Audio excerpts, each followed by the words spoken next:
şevlimin şeve, ne rojlimin roje, xewte le çaven min rana kevin, ez di navêşên xwe de dicîm.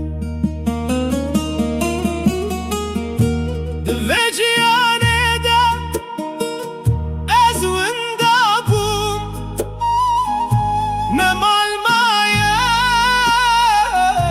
ne dengê germ, tenê bîranî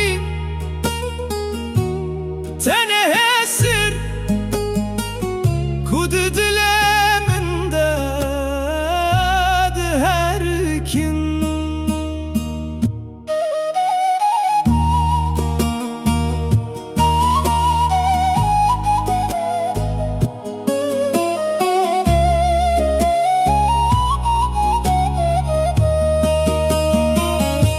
Birindarım,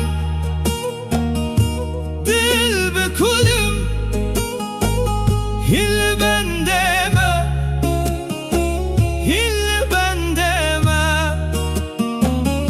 Ne şevlimin, ne rojlimin, ez di navêşê xwe deme. Xeyalin min li ber çavên min di herkin, wek çîrokên welatê min ê dûr. Navê wî welatî di zimanê min de ye, lêreya vegerê hat girtin. Min gazî kir kesî ber sivne da,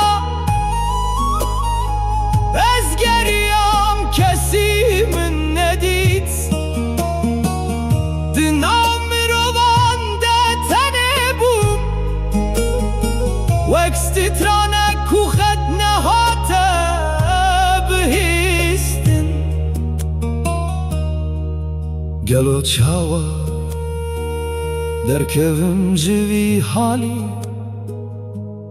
gelo kengî